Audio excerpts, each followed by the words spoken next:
dulu tuh sering kayak cuma lihat-lihat kasus-kasus kekerasan tuh di TV-TV saja gitu, kayak dulu tuh kayak masa sih ada gitu ya. Kita gitu ya. Iya, jadi kayak percaya gak percaya gitu kayak yang di TV-TV itu pas dulu-dulu tuh. Nah, tapi pas langsung ikut magang di KPAI ternyata banyak kasus yang bermunculan, dan itu tuh baik pelaku ataupun korban itu tuh anak usia dini gitu ya. Percayalah bahwa dunia anak hari ini sedang tidak baik-baik saja. Selama ini dari kasus ke kasus yang memang masuk ke KPAID dan kemudian 8 tahun kebelakang setelah saya menjadi ketua forum di KPI Jawa Barat, kekerasan di mana-mana tentang anak ini memang di mana-mana, dan biasanya selalu saja didominasi cabul gitu, pembunuhan. Memang belum ada gitu yang hukuman mati untuk kekerasan pada anak. Kedepannya mudah-mudahan ada. Gitu, kedepannya mudah-mudahan ada, karena kan Undang-Undang 35 juga ini kan revisi dari Undang-Undang tahun 2012 gitu ya gitu. Mudah-mudahan nanti ada revisi lagi sehingga di dalam kekerasan anak ini bisa masuk juga ada ancaman hukuman mati supaya nanti ada efek jerah.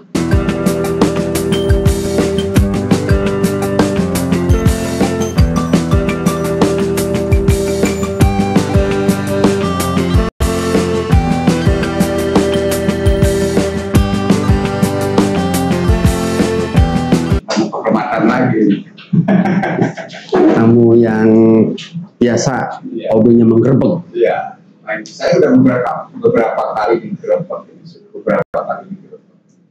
kemarin oleh 2 pengacara perempuan, Ibu IPA, legal dan paralegal.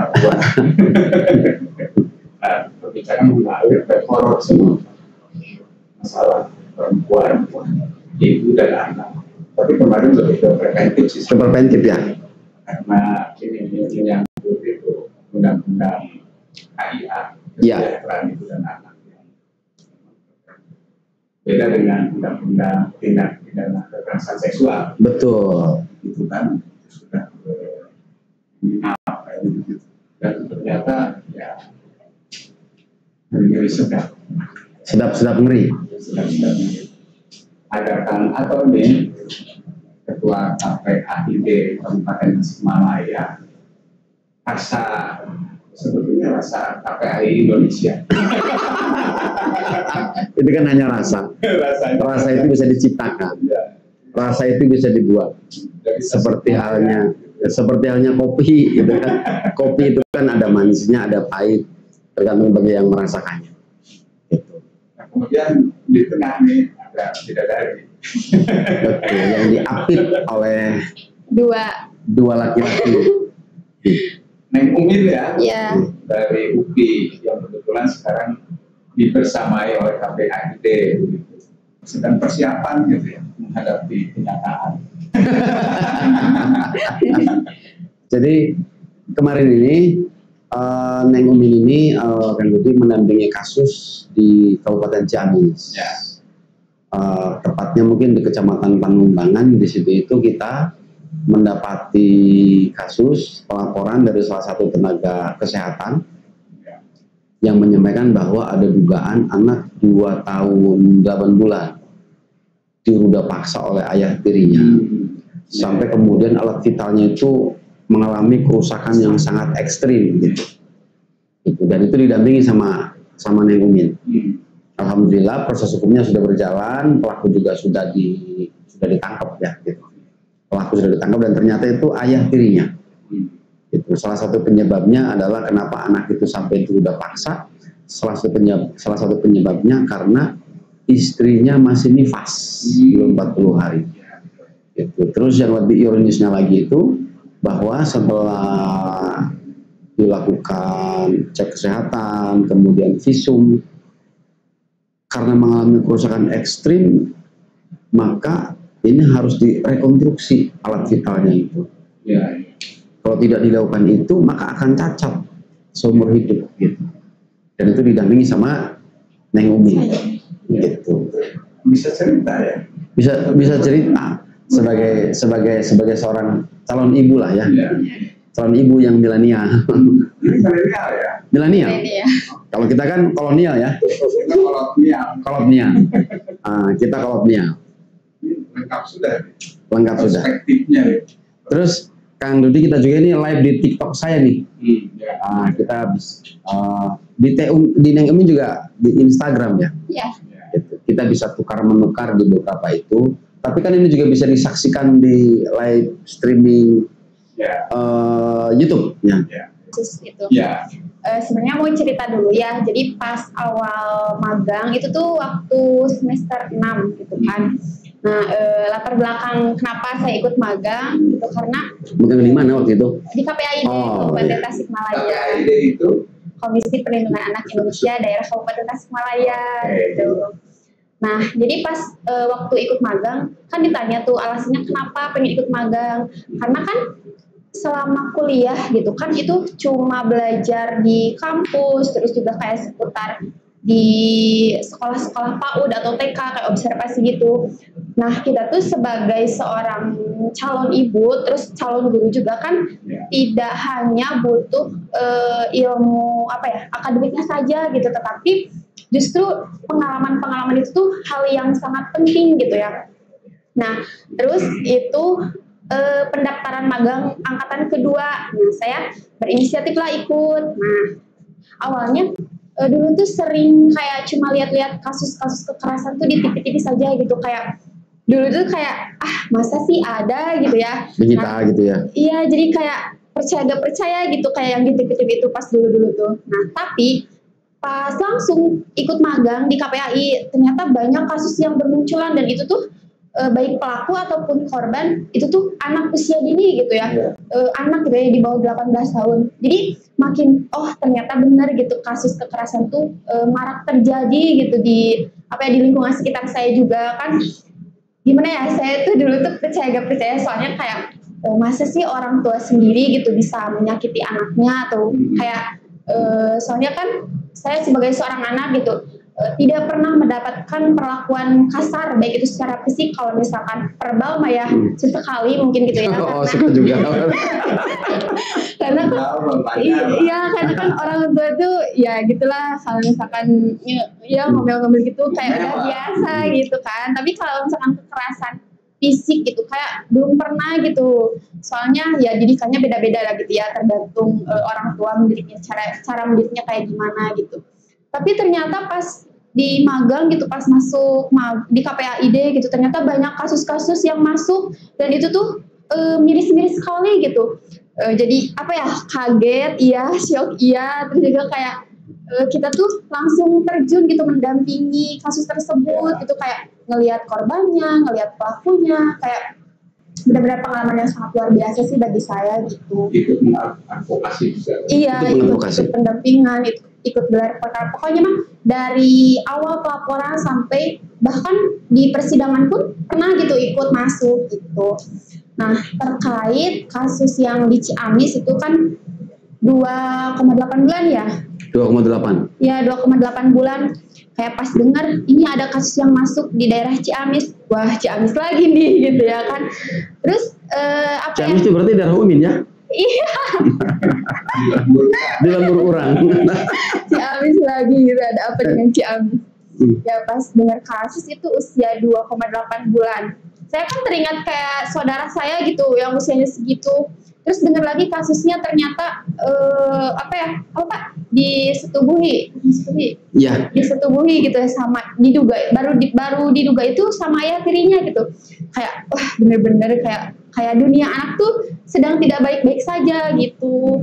Nah, setelah mendengar kasus itu kayak kenapa sih rata-rata gitu sama ayah kandung atau ayah tiri atau orang dekat orang-orang terdekat dengan anak gitu, padahal mereka kan seharusnya yang harus melindungi anak gitu kan. Orang tua itu tempat ternyaman, tempat berlindung bagi anak gitu, tapi kenapa mereka yang malah mengancam masa depan anak gitu. Kayak sebagai seorang calon ibu, terus juga saya kan guru honorer juga gitu, pasti berhadapan dengan anak-anak. Oh, ibu guru honorer ya?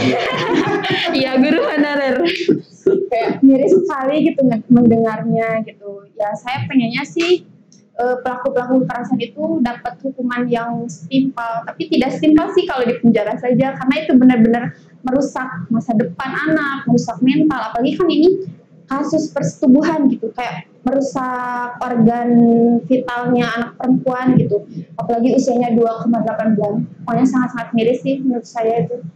Hukuman yang terberat kira-kira yang cocok apa? Kalau hukuman yang terberat apa Pak? Soalnya memang ya kita juga kadang-kadang ya itu tadi apa jerahnya. Efek Iya. jerah. Jadi memang di dalam Undang-Undang 35 tahun 2014 itu di situ disebutkan bahwa kekerasan pada anak itu dalam bentuk apapun minimal 5 tahun maksimal 15 tahun. Tapi ketika pelakunya orang dekat maka ditambah sepertiganya, berarti ditambah 5 tahun. Ya. Maka maksimal itu hukumannya karena ini kan ayah tiri itu berarti orang dekat masuk kategorinya. Ini 20 tahun ancaman hukumannya. Nah, cuman yang jadi persoalan kan kalau kita nanti berhitung, kalau misalkan anak ini usianya 2 tahun 8 bulan, 3 tahun lah ya gitu, 3 tahun. Maka 20 tahun kemudian maka anak ini usianya 33 tahun dan itu usia produktif. Ya. Pada saat ayahnya nanti ayah tirinya sudah keluar dari tahanan, kan ini juga menjadi persoalan baru. Gitu. Tetapi saya pikir apapun peristiwanya bahwa memang belum ada gitu yang hukuman mati untuk kekerasan pada anak. Kedepannya mudah-mudahan ada. Gitu. Kedepannya mudah-mudahan ada karena kan Undang-Undang 35 juga ini kan revisi dari Undang-Undang tahun 2012 gitu ya. Gitu. Mudah-mudahan nanti ada revisi lagi sehingga di dalam kekerasan anak ini bisa masuk juga ada ancaman hukuman mati supaya nanti ada efek jerah. Terus Kang Nudi, memang selama ini dari kasus ke kasus yang memang masuk ke KPAID dan kemudian 8 tahun kebelakang setelah saya menjadi ketua forum di KPI Jawa Barat, kekerasan di mana-mana tentang anak ini memang di mana-mana dan biasanya selalu saja didominasi cabul gitu, pembunuhan. Yang tadi disampaikan sama Neng Umin bahwa percayalah bahwa dunia anak hari ini sedang tidak baik-baik saja. Sehingga ya saya pikir ini kita butuh intervensi. Butuh intervensi dari semua pihak, butuh intervensi juga dari dunia pendidikan. Dunia pendidikan bukan hanya saja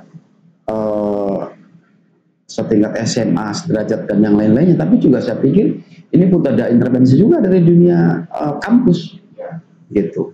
Seperti kita ketahui sendiri fenomena di Kabupaten Tasikmalaya, Kota Tasik, geng motor ini juga sudah mulai, gitu ya, gitu. Dan itu mereka yang menamakan geng motor maka biasanya itu anak-anak gitu, yang ini, anak-anak yang terlibat di dalamnya, sehingga ini saya pikir butuh kajian mendalam, butuh analisa yang serius dari kampus, dari pemerintah. Sebab kalau ini terus dibiarkan, saya khawatir bonus demografi itu, gitu, akan generasi emas, gitu. Generasi emas, gitu. Bisa jadi terbalik kan? Bisa jadi terbalik. Selain kasus Sarpul, tadi juga ada sampai yang merenggut ini. Iya. Awal maut. Betul. Yang masuk kita kayak gitu. Jadi hari ini Kang Dudi, kekerasan pada anak itu kemudian terkombinasi. Kalau partai politik itu musim koalisi, ini juga berkoalisi. Jadi online berkoalisi bisa merusak anak. Gitu. Jadi satu hari saya menangani kasus di Garut. Saya menangani kasus di Garut itu ada seorang ibu yang dibunuh oleh ponakannya, berarti anak dari kakak ya. Anak dari kakak, dia dihantam kepalanya itu sama coet sampai kemudian pecah tuh kepalanya. Gitu. Ternyata kira-kira mungkin 1 bulan yang lalu. 1 bulan yang lalu itu ada seorang laki-laki di mana itu ponakannya jam 8 dia datang, gitu, mertamu lah biasa gitu. Dia minta kopi, minta segala macam. Ya dikasih kopi segala macam. Tiba-tiba di dalam obrolan itu si tamu tersebut yang merupakan ponakannya itu pinjam motor. Pinjam motor, cuman aneh yang dipinjam itu, ya pinjam motornya, pinjam kuncinya, pinjam STNK-nya, pinjam PKP-nya. Gitu, jadi semuanya pinjam. Sehingga kata si ibu ini, buat apa, namanya Ibu Ririn almarhumah. Kata Ibu Ririn, buat apa gitu. Ternyata memaksa, dan ketika Ibu Ririn itu masuk ke WC, kemudian disitulah dilakukan penganiayaan. Kepala dan mukanya itu saya pikir pecah gitu ya gitu. Kemudian beres dari situ dia mencari BPKB motor. Anaknya yang usia 14 tahun masih tidur. Itu pun juga dianiaya sampai sama cewek juga gitu. Cuman selamatnya, pinternya si anak ini pura-pura meninggal, pura-pura mati gitu. Sampai kepalanya teh didagor-dagorin di tembok gitu. Sampai anak itu pura-pura mati sehingga dia selamat gitu. Anak ini selamat, terus kemudian si pelaku ya pergilah membawa motornya gitu. Anak ini setelah setengah 12, setelah pura-pura mati, meyakinkan betul bahwa pelaku dia sudah meninggalkan rumahnya, baru dia teriak-teriak minta tolong sama tetangga. Gitu. Kemudian yang baru didapati ternyata ibunya juga meninggal. Jadi yang saya maksud bahwa dalam konteks kekinian, kekerasan itu kepada anak berkolaborasi dengan yang lain itu, judi online menjadi pemicu. Dan ternyata informasi yang kami dapatkan dari hasil pendalaman bahwa orang itu ngambil motor karena terdesak judi online. Ya, gitu. Dugaannya seperti itu.